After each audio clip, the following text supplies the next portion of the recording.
जमशेदपुर के तुरामडी स्थित पोटका के विधायक संजीव सरदार के आवासीय कार्यालय में जमशेदपुर झामुमो प्रखंड कमेटी की बैठक की गई। बैठक का नेतृत्व पोटका विधायक संजीव सरदार कर रहे थे। किस तरह से सारी योजनाओं की जानकारी अंतिम व्यक्ति तक देकर उन्हें लाभान्वित करना है, राज्य के मुख्यमंत्री के कार्यकाल के संबंध में जन जन को जागरूक करना है, डोर टू डोर जाकर सरकार की नीतियों के संबंध में लोगों को बताना है। ऐसे विभिन्न रणनीति बैठक के माध्यम से तैयार की गई। साथ ही साथ आगामी चुनाव में अभी से ही बूथ स्तर से कार्यकर्ताओं को जागरूक करने के उद्देश्य से बैठक का आयोजन किया गया, ताकि बूथ स्तर से लेकर पार्टी के शीर्ष स्तर तक पार्टी मजबूत हो सके और पूरे दमखम के साथ चुनावी मैदान में उतर सके। आगामी लोकसभा विधानसभा चुनाव के मद्देनजर इस बैठक का आयोजन कर महत्वपूर्ण निर्णय लिए गए।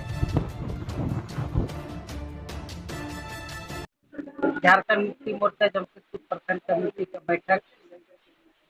यूसीआईएल तुरामडी विधायक आवासीय कार्यालय पर बैठक हुई और बैठक में उसका विधानसभा के अंतर्गत जितने भी 20 पंचायत है सभी पंचायत के आधार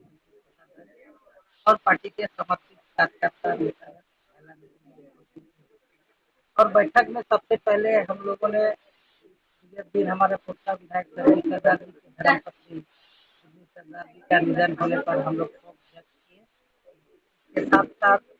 मध्य प्रदेश राज्य में एक वीडियो के वायरल के माध्यम से हम लोगों ने देखा कि भाजपा के एक नेता ने आदिवासी लोगों पर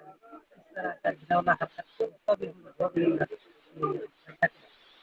में। इसके साथ साथ पार्टी स्तर में हम लोग आने वाला लोकसभा विधानसभा चुनाव को देखते हुए झारखंड मुक्ति मोर्चा जमशेदपुर प्रखंड के जो पंचायत समिति है, पंचायत